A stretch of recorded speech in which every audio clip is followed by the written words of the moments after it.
Flipkart এটা কি শুরু করছে ভাই, মানে বুঝলাম না।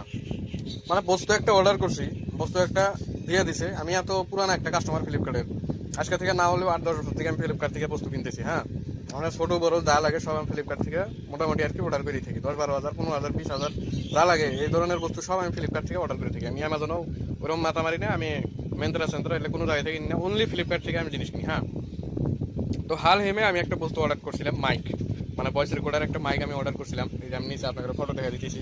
তো মাইকটা অর্ডার করার পরে মাইকটা আমাকে দিয়ে দিছে। আসার পরে আমার লাইভে কোনোদিন এরকম হয় নাই ফ্লিপকার্ট থেকে। তো বস্তুটা আসার পরে আমি খুললাম, খোলার পরে আমি দেখি বস্তুটা মানে যে মালটা আমি অর্ডার করছিলাম ওই মালটা ভিতরে নাই, অন্য একটা মাল দিয়ে দিছে না, মানে 100-200 টাকার বাজার থেকে কিনে ওই মাল ওটার মধ্যে ভরাই দিছে।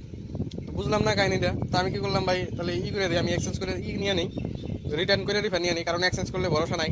এই মালটা সেম মাল আর একটা প্যাকেজের মধ্যে ভরাই দিব, তারপরে আর মানে রিফান্ড হবো না, এক্সচেঞ্জ হবো না, কিছু হবো না, একদম ফুল দরবার গেলে আমার বাস। তো বস্তুটা আমি কি বললাম কি রিফান্ড চাই, আমি রিফান্ড দেবো না, কয় এক্সচেঞ্জ নেওয়া লাগবো, কয়টা রিপ্লেসমেন্ট হবো, এক্সচেঞ্জ হবো, কিন্তু মাল তুমি রিফান্ড পাওয়া না। কাস্টমার কেয়ারে ফোন করলাম, কাস্টমার কেয়ারে কোনো পাত্তাই দেয় না। তারপরে হলো কি তোমার এনসিএসে কমপ্লেন করলাম অনলাইন অন5-এ, যে এরকম একটা ফ্লিপকার্ট থেকে আমি প্রোডাক্ট নিয়েছি, প্রোডাক্ট নেওয়ার পরেও আমার মানে কোনো রেসপন্সই দেয় না, আমাকে রিফান্ড লাগে, রিফান্ড দেয় না। তো এরকম একটা নাটক আরম্ভ করছে, এত দিনের পুরানা কাস্টমার হয়ে লাস্টে ফ্লিপকার্ট আমাকে এরকম একটা দিয়ে দিল, মানে খুবই একটা খারাপ লাগলো। তো আপনারা যারা যারা ধরেন ফ্লিপকার্ট থেকে অর্ডার করেন একটু সতর্ক থাকেন। সেই একটা মানে বর্তমান ফ্রড চলতেছে ফ্লিপকার্টের মধ্যে, স্ক্যাম চলতেছে, বড় সড়ো স্ক্যাম করার ধান্দা নিচে আর কি ফ্লিপকার্ট।